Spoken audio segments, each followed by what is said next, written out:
Alright, so, Stoicism. What the hell is it? So, to basically simply explain this is that it is a way of life. It is a way of living, it is a way of viewing things and the world around us. There is a pretty long-winded history about it, but all you need to know is that it is basically founded by a philosopher named Zeno in 200 BC around, and he had this story where his entire merchant ship has been destroyed and he lost everything, not a single penny, and he went off to Athens without a single dollar in his pocket, and founded the philosophy of Stoicism. Now, this story is a sort of explanation about this idea. Okay, so what do I mean by it is an acceptance of the situation? So basically, when there is something that's happening to you from the outside, you basically accept it because you are being worked up about, annoyed, emotional about something that you cannot control, and therefore it wastes your emotions, it wastes your time. If I got a bad test, if I got a bad test grade, then it's something that I can't control right now. I can only control the process, not the outcome. If I got hurt by someone from the outside, I can't change their opinion of me. I can only change how I react to it. And that's basically controlling what you can control. Your emotions, your viewpoints, your mindset. And accepting reality for a reality. And therefore it's internal control. So we control what we do. We control what we think. We may be affected by it, by outside forces, but we still get to control how we react to it. Basically, if someone insulted me, then I can either say that I'm very offended, I hate you, you suck, and now my whole day is ruined just because of your opinion, or I can say, well, I can't control it, and then move on with my day. The latter is a lot more comfortable. It's a lot less, burdensome on you.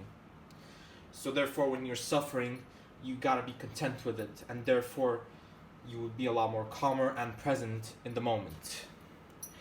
And virtue in nature. Marcus Aurelius, who was another Stoic philosopher, who was a Roman emperor, he believed that we all had a duty to help one another. It is like different parts of our bodies, like the fingers. We are all the fingers, we are all the cells, we are all different parts of a giant organism, which is humanity. And it is within our nature to help one another, because the fingers have to work in order to basically work. Like here, I'm using 2 fingers, 3 fingers, 4 fingers to hold this one object.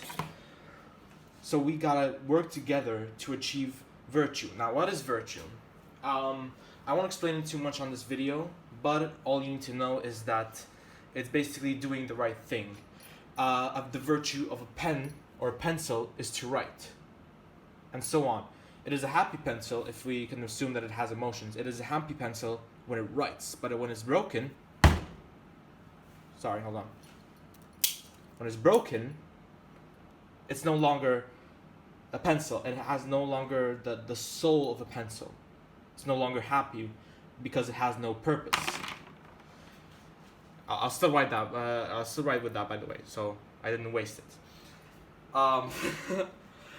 Basically, yeah, that's it. We humans have an innate purpose, or maybe we don't. Maybe we create our own purpose. But basically, being without purpose is something that we try to go away from, because purposelessness, even if it's nothing, that's still good. It's better than having no purpose. It makes us have a goal. It makes us have an ideal set of who we are and what we wish to do, which is usually good, hopefully. Yeah, and that's about it. And also not letting emotions control you. So this is a very thin thread. It's a very thin ice, because what I'm not saying is don't be mad.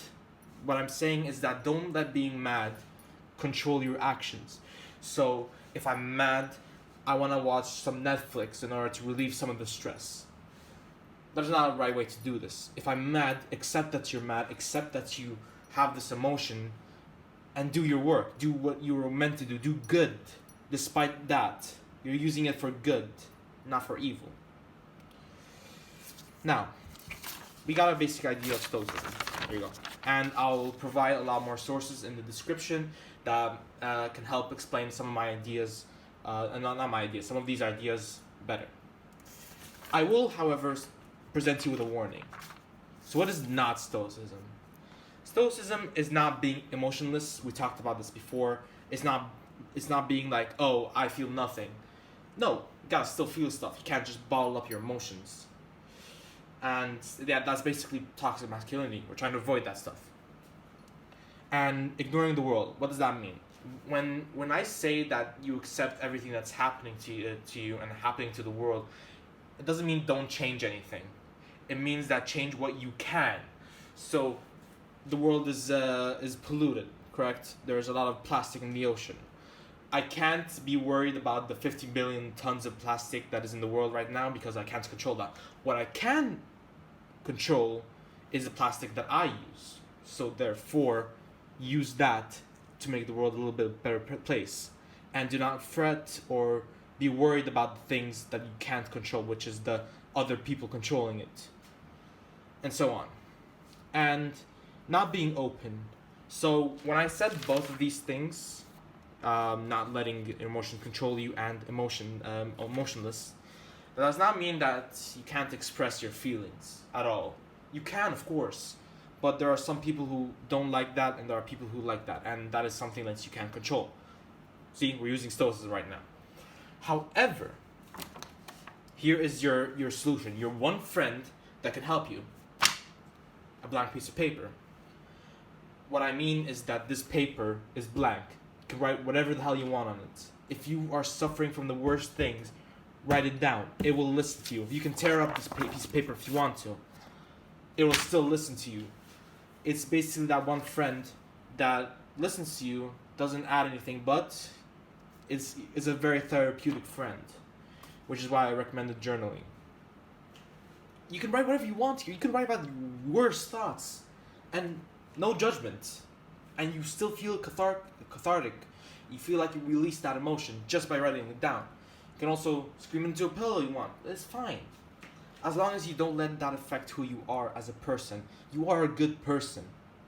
Whoever's watching this video, you are a good person. You are not a person who gets mad all the time and just destroys what's around them. No, you're a person who gets mad occasionally, but or maybe a lot of times, but you aren't a person who inherently wants to destroy everything that's around them. You're just a person who wants to release that emotion. And I think we have covered everything that I want to cover in this video. Hope you enjoyed this explanation. If you want any more resources, of course, in the description as always. Now, see ya.